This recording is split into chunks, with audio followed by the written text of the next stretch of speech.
Swayam Prabha. Digital India. Educated India.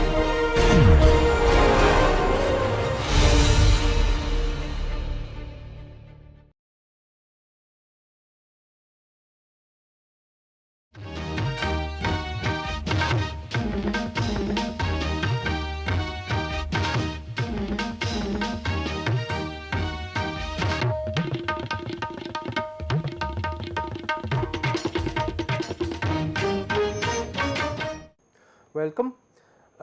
Today again we will take up an essay by Walter Ong on orality and literacy, and this is touching upon the similar kind of theme that we had in McLuhan's typographic man, with the distinction between orality and literacy. In this essay, Walter Ong will discuss the effects of the shift from the oral domain to the literate domain, and what far reaching effects it has not only on human communication, but also certain changes in human patterns of the human mind as well. In the essay, Ong begins by discussing certain objections that Plato, the Greek philosopher, had on writing, on the practice of writing, because remember we are moving from an oral universe to a written universe. Writing was slowly coming into existence, the rules of writing were slowly getting formed at that point of time. Plato is known for as a philosopher who excluded poets from his republic. He had a notion of what an ideal republic would be, but he excluded poets from the republic, because he says that poets, and when he said poets, he would have meant any imaginative kinds of writing. Of course, in an oral domain you only had poetry, you did not have much of prose writing. This is something that we have to also look at, because poetry is something, is a form which is closely associated with oral practices. Poetry actually supports and works in tandem with oral practices. So the various kind of techniques of poetry writing. In fact, saying poetry writing is also a kind of a misnomer, is an oxymoron, because oral poetry is not written. So it is a creation of poetry really what we should be talking about. But returning to Plato, why did he exclude poets from the republic?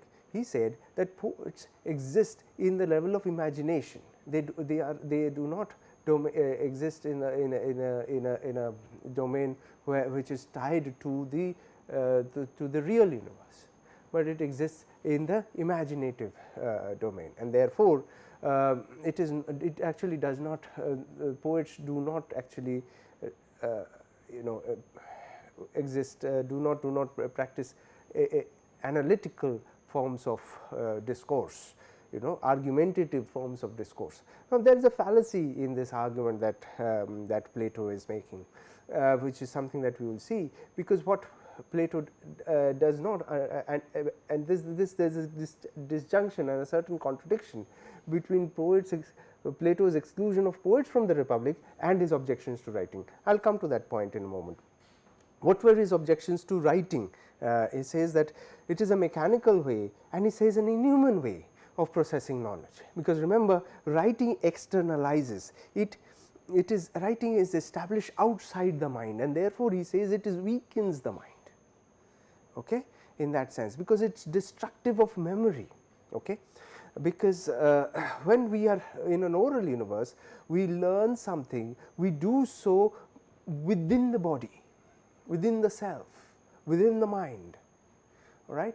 It does not exist outside it, right.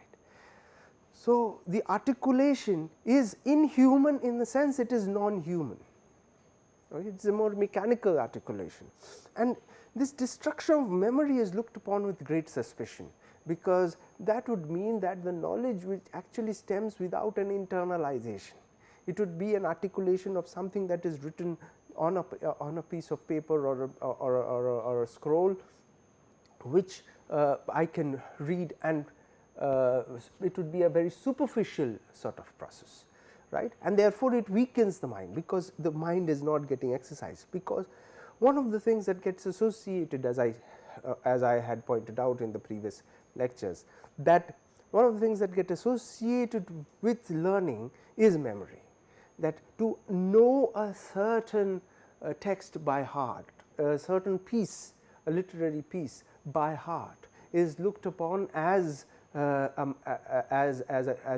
practice of great learning. All right. So, moment that need for memory is reduced, it is looked upon as something that is that has done away with a certain bit of learning, that people are going to become lesser knowledgeable simply because you do not know the text. However, the alternative is, what he says, in a chirographic world, this kind of it actually freed the mind for more original and abstract thought. That whereas in a oral universe, the entire emphasis was on trying to remember something. When you have to tell the story of the Iliad or the Ramayana or the Mahabharata, you had to know the story by heart. You had to know the story in order to be able to tell it. So, a large part of human endeavor or in the learning process was internalization and memorization of that of a certain piece, right. Whereas now that the mind is not occupied by that need for memorization, the mind gets freed up for other abstract modes of thought, and therefore, you have more scientific discoveries, mathematics. That is something that starts developing. The knowledge processes which are not dependent on memory anymore, they are dependent on our ability to associate various forms of knowledge without being preoccupied by the act of memory. So, therefore, in a chirographic world, he says that formula and cliche were outmoded. So, if you look at poetry, for example, one of the important features of conventional poetry is rhyme and rhythm. All right. So, because rhyme and rhythm are aids to memory. You remember a certain, if there are couplets, you remember better if you know the rhyming pattern. If it comes, you can let us say when you try to remember lyrics of a certain song, if you take away the tune, it is more difficult to remember the song, but if you remember it in tune, if you memorize it in tune, it is easier to actually remember that song, the lyrics of a particular song, right. So, therefore, this is certain formula in it, that rhyme or the rhythm is a formula that was a technique which allowed memory to function. Now, in a written universe, that rhyme and rhythm is no longer required, is not that not of that great importance, and therefore, you had more and more prose construction, where memory no longer becomes that important. So, even when we have to learn something, you do not usually have even in an oral universe, you did not have people who remembered long pieces of prose. No, because prose first of all did not exist, but prose is not very attuned to memorization. All right. So, it was possible to have other kinds of writing as well. Now, you cannot think of scientific writing or factual writing in the form of poetry through a certain cliched or formulaic mode, right. Because you move into a more analytical you go into, the more you move out of formula and cliche. All right. So, now this, if I can tie to the original idea of Plato's exclusion of poets from the Republic, it is clearly a certain contradiction, because he is excluding poets from Republic because of their imaginative sort of lack of link with the real world, but it is actually writing which makes, through freeing of the space for memory, or the need for memory, makes space for more analytical and abstract thought, which reflects back to the real world. All right. But it is not really a critique of Plato, because Plato existed in a historical period where he could not possibly have fathomed the changes that are taking place. It is very similar to the kind of changes that are taking place today between the print and the digital world. All right. And we, who are creatures who are like Plato, placed in the in this world, probably do not have the kind of understanding of what these changes really mean, as someone who would look back to our times historically, let us say 100 years from now. But we do have an advantage over Plato, and that is our study of history, and that is why we are studying the history of communication in this course, in order to understand the present. But what this particular instance of Plato's objections to writing show us is that how difficult it is to fathom this, the true implications, the complete implications of the shift of media of communication from oral to the chirographic. All right. So, one of the discussions that Ong moves into is to look at the the creation of the Greek epics, Iliad and Odyssey. Now, we all know that the Iliad and Odyssey, who is the author, and everybody will say Homer, but it is not as simple as that, because various literary historians have disagreed on very specific things, that we do not know exactly where these mythologies or myths have actually originated from. Just as any mythical story within even within the South Asian context, we really do not know where they originated from. There are literary historians who have suggested that there have been many texts which we can fall back upon, but we do not exactly know, because they are very, very old, and mostly mythologies have developed through oral practices. As you know, oral practices do not have chirographic records, and historians, if they have to fall back upon, they have to fall back upon tangible resources in order to get certain or references to tangible resources to be able to make trace the development of a certain text or a certain practice, right. So, it is very, very difficult actually, because many of these texts actually existed in the oral domain for hundreds of years before they were written down for the first time, that we do not know where it exactly originated from. We can say that Valmiki wrote the Ramayana, but the stories of the Ramayana would have existed even before the first act of writing. So, it is very, very difficult to actually reach that history. Anyway, so Eric Bentley, he had suggested that Homer wrote the songs, but actually songs were put together 500 years later. All right. So, there is that contradiction. Vico has suggested that there was no Homer, but that the epics were created by a people, that it was in the practice of telling of stories that the epic was created. One person tells the story in a certain way, the person B listens from person A, tells the story in another way, and slowly the story develops, and as people keep articulating or telling these stories, the stories really take a certain shape and becomes a dominant sort of practice, but there is no single articulation. As many tellers, there are as many tales as there are tellers. All right. So, there could be as many versions of a certain myth as there are tellers. Each person says a certain thing. It is very much like gossip, the way gossip operates. You hear something from a certain friend and you go ahead and tell it to another person. You do not say the exact words, you do not say the exact things, you associate it with another incident, or you may be imaginative in your articulation. So, there are various aspects which are involved in it. Robert Wood on the other hand says that Homer could not possibly have written the Iliad or the Odyssey, because Homer was not a literate person. He created poetry using memory, so it was not written. So, there are these varying ideas of how Iliad and Odyssey was created.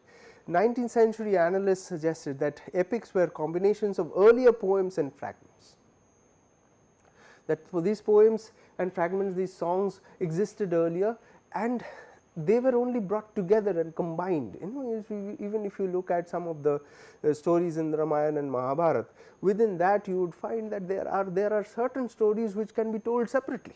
Or a very good example is the Panchatantra, for example. Within Panchatantra you have these branch like characters. Some of the stories of the Panchatantra are told independently, but each of the stories also have stories embedded within them. All right, it is almost like a tree branch like character. So, it is the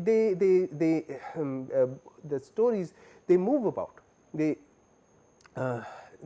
according to the interaction between the audience and the teller. So, if the audience asks a question, then I sort of give that is the structure of Panchatantra. Someone within the story asks a question, and in answer the teller tells another story. So, with story within a story within a story, that is how these stories actually get woven together. All right. However, 20th century certain critics say that these are very well structured stories, and they have got to be the creation of one man, one person, one mind, because how can something be so well structured and you can say that they were created by many people, right. So, there are disagreements historically between how Iliad and Odyssey were created, but the point really is not to understand how Iliad and Odyssey are created, but to problematize the fact that we cannot look upon a text written in the oral universe with the same within the same paradigm as that we would try to view a text that is created in the literate or printed universe. All right. Because in the oral universe this actually moves, these texts actually are much more fluid, and they get accumulated over time through the telling, through generations. All right. People get the texts get passed on from generation to generation purely through memory. And one of the important points to be noted is that when a certain piece is created, and we cannot really say that it is created because it is constantly getting created. All right. So, let us understand, so when a certain piece is created in an oral universe, it is important to keep repeating it, because the moment it gets you stop repeating it, you might lose it, because there is no written record. There is no written record. Today, let us say, imagine if you are listening to this lecture. All right. Today, so of course, there is a record. There is a server on which this lecture is first of all getting uploaded. So, that server will have a backup. So, there is a record. The other thing is, maybe some of you are taking notes. Tomorrow, you probably will come back to those notes and take a look at it. So, there is always a record. You do not have to depend on your memory, but imagine if you were told that no, you are not allowed to carry pen and paper inside. There are certain examinations where students are not allowed to take the question paper out. All right. They are supposed to answer it and go out, but they have to depend on their memory, and then they go out and then they tell the questions to their friends or others that this was the question, and then somebody may write it down and then it appears on the internet. So, the point is, we are talking about an oral universe where these resources did not exist. There was no way to write something down because alphabet did not exist. Articulation of writing, the process of writing materials, the availability of writing materials did not exist simply because writing was not a predominant practice. So, people had to remember things purely by memorizing. All right. So, that is something that we need to learn, but in order to remember, this memory was aided by certain things. It was never pure memory, because the construction of the texts were so organized that it becomes easier to memorize. Now, we did talk about earlier about how rhyme and rhythm are aids to memory, but there are more aids to memory in the oral universe than only rhyme and rhythm. So, point number one that Ong sort of articulates is he introduces this concept of rhapsodizing. What is a rhapsody? According to him, that rhapsody is the act of stitching songs together. The song is not written down at one, but you are taking things, bits and pieces from various places, putting various ideas and putting it together. Various stories are strung together, and that is a rhapsody. That's and there is a certain formula to creation of that rhapsody. There are standardized themes. For example, the theme is some of the standard themes of mythical poetry is the council of the king, where various courtiers are there, and they say they utter various speeches. All right. The gathering of the army, the description of the army is a very standard theme within mythological poetry. The challenge between two warriors, between Karan and Arjun, or between Achilles and Hector, that challenge becomes a very important point. The despoiling of the vanquished, the spoiling of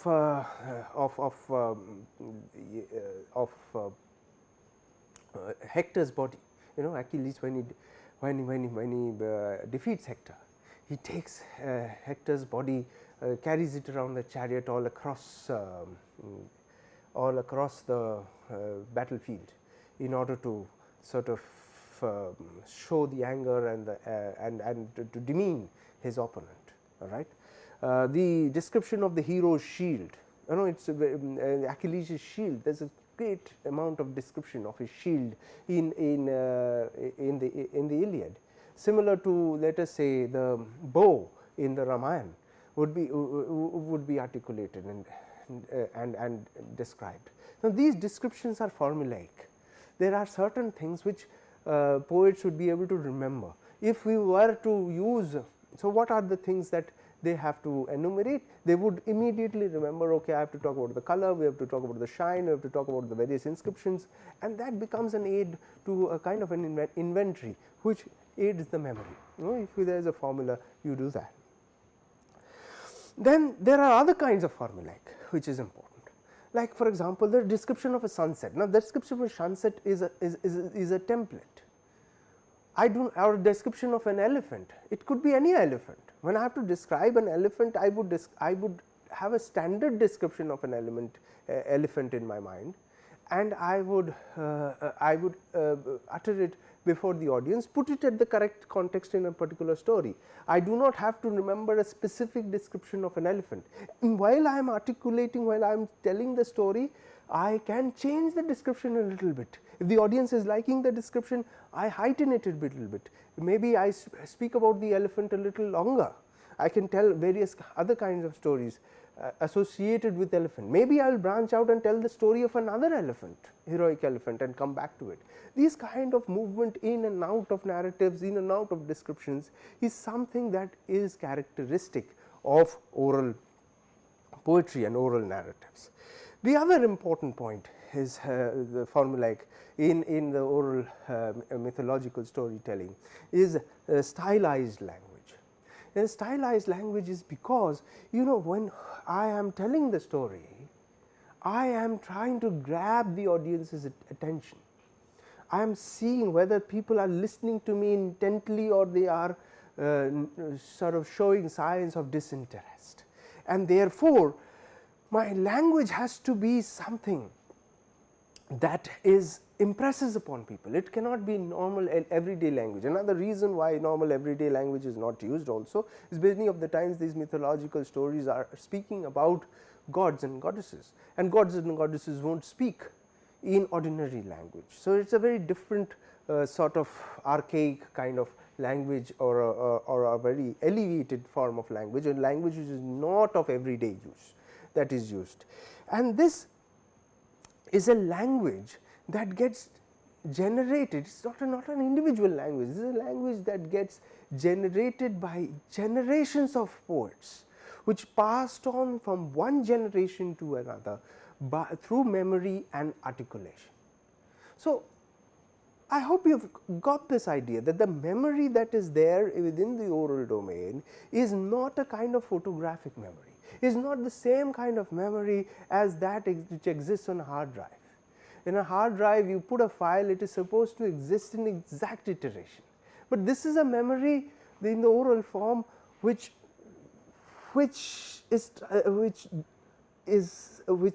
gets articulated each time that it is uttered, and it changes, it is malleable, all right. It keeps on changing in the mind, but there are certain formulas which helps you hold it on together, right. It is not a memory which it is not a verbatim memory, but a memory which fills into various slots and formula and be able to articulate a certain text. Thank you.